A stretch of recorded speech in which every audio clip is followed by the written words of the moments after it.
5 seconds. Start. ஆளுநர் உரைக்கு நன்றி தெரிவிக்கும் தீர்மானத்தின் மீது நடந்த விவாதத்திற்கு பதிலளித்து அமைச்சர் உரையாற்றுகையில் குறிப்பிட்டதாவது: தலைவர் அவர்களே, இந்த விவாதத்தில் பங்கேற்று பேசிய உறுப்பினர்கள் பலரும் தங்கள் கருத்துக்களை நல்ல முறையில் எடுத்து கூறியிருக்கிறார்கள். அதற்காக அவர்களுக்கு என் நன்றியை முதற்கண் தெரிவித்துக் கொள்ள விரும்புகிறேன். உறுப்பினர்கள் தெரிவித்துள்ள எல்லா கருத்துக்களுக்கும் இங்கே உடனடியாக என்னால் பதில் அளிக்க முடியாவிட்டாலும் சிற்சில முக்கியமான கருத்துக்களுக்கு மட்டுமாவது எனது பதிலை அளிக்க நான் ஆசைப்படுகிறேன். விவசாய உற்பத்தியை பெருக்க வேண்டும் என்றால் நீர்ப்பாசன ஆதாரங்கள் உறுதி செய்யப்பட வேண்டும் என்று ஓர் உறுப்பினர் குறிப்பிட்டார். பாசன ஆதாரங்களான ஏரிகள், குளங்கள் செப்பனிடப்பட்டு சீர் செய்யப்பட்டு நல்ல முறையில் பராமரிக்கப்பட்டு வருகின்றன என்பதை இந்த அரசின் சார்பாக சொல்லிக் கொள்கிறேன். மின்சார இணைப்பு, மின் தட்டுப்பாடு பற்றிய பல குறைகள் எடுத்து கூறப்பட்டன. இந்தியாவிலேயே நல்ல முறையில் செயல்பட்டு வருவது நம் மாநில மின்சார வாரியம்தான். யாரும் இதை மறுக்க முடியாது. இருந்தாலும் சிற்சில இடங்களில் தேவையான ஜாமான்கள் இருப்பு இல்லாத காரணத்தால் வேலைகள் நடப்பது தாமதம் ஆகிறது. இதை தவிர்க்க ஆங்காங்கே தேவைக்கு ஏற்ப கம்பி, கம்பம் முதலிய பொருட்களை வாங்கி வைத்துக் கொள்ளும்படி அறிவுறுத்தப்பட்டு இருக்கிறது. மின்சார தட்டுப்பாட்டை கூடிய வரையில் குறைக்க ஏற்பாடு செய்யப்படுகிறது. மின் உற்பத்தியை அதிகரித்தால் மின் தட்டுப்பாடு காணாமற் போய்விடும்.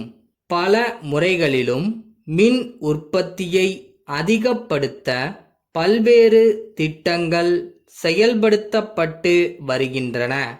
கூடிய விரைவில் மின் தட்டுப்பாடு என்பதே இல்லை என்று சொல்லக்கூடிய அளவில் நிலைமை சீரடையும் என்று உறுதியாக கூறிக்கொள்ள விரும்புகிறேன். உணவுப் பொருள் பற்றாக்குறை, விலைவாசி உயர்வு பற்றியும் உறுப்பினர்கள் குறிப்பிட்டு பேசியுள்ளனர். உணவுப் பொருள் உற்பத்தி பெருக்கத்தை விட வேகமாக மக்கள் பெருக்கம் ஏற்படுவதால் பற்றாக்குறை ஏற்படுகிறது என்பது யாவரும் அறிந்த உண்மையாகும். ஆனாலும் அரசு உணவு உற்பத்தியை பெருக்க வழிவகை காண்பதில் கவனம் செலுத்தாமல் இருக்கவில்லை.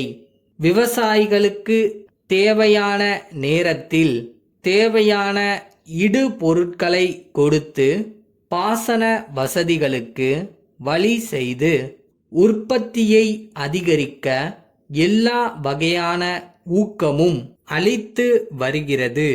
எதிலும் பற்றாக்குறை ஏற்பட்டால் விலைவாசி ஏற்றமும் கூடவே வந்துவிடுவது இயல்பு. விலைவாசி ஏற்றத்தால் நடுத்தர சாதாரண மக்கள் பெரிதும் பாதிக்கப்படுகிறார்கள். இது பற்றி இந்த அரசும் கவலையோடு பிரச்சனையை தீர்க்க ஏதாவது வழி இருக்கிறதா என்று ஆய்வு செய்து மக்களின் அத்தியாவசிய தேவை பொருட்களை மொத்தமாக வாங்கி நியாயமான விலைக்கு வழங்க ஏற்பாடுகள் செய்யப்பட்டு வருகின்றன. மேலும் அத்தியாவசிய பொருட்கள் பதுக்கப்பட்டு செயற்கை தட்டுப்பாடு ஏற்படும்படி செய்வதை கடுமையான நடவடிக்கைகள் மூலம் தடுப்பதற்கு வழிவகைகள் காணப்பட்டு வருகின்றன.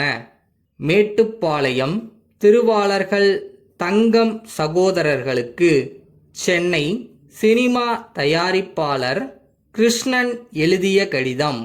அன்புடையீர், வணக்கம். எங்களது கம்பெனியின் சார்பாக நாங்கள் தயாரித்து வரும் புதிய தயாரிப்பு படத்தினை தங்களது பகுதியில் கடந்த 1 மாத காலமாக படம் பிடிக்க நாங்கள் வந்திருந்த போது தாங்கள் எங்களுக்கு உதவியமைக்கு எங்களது நன்றியை தெரிவித்துக் கொள்கிறோம். எங்களது சினிமா கலைஞர்கள் தங்கிக் கொள்ளவும் அவர்களுக்கு தேவையான பொருட்களை வாங்கிக் கொள்ளவும் தங்களது சகோதரர்கள் இருவரும் மிகவும் இணைந்து செயல்பட்டு எங்களுக்கு உதவினார்கள் என்பது எங்களுக்கு பூரிப்பு அளிக்கக்கூடியதாக அமைந்துள்ளது.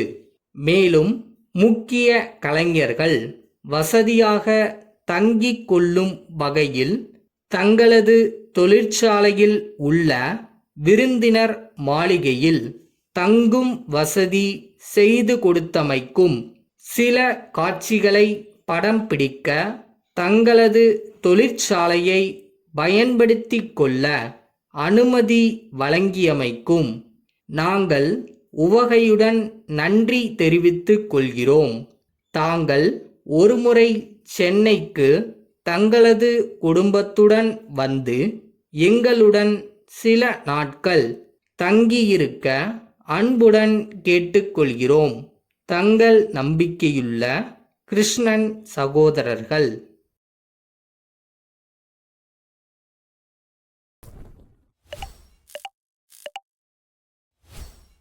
என்னப்பா, சும்மா கனவு கண்டுட்டே இருந்தா போதுமா? இறங்கி வேலை செய்ய வேணாமா? செய்வோமா?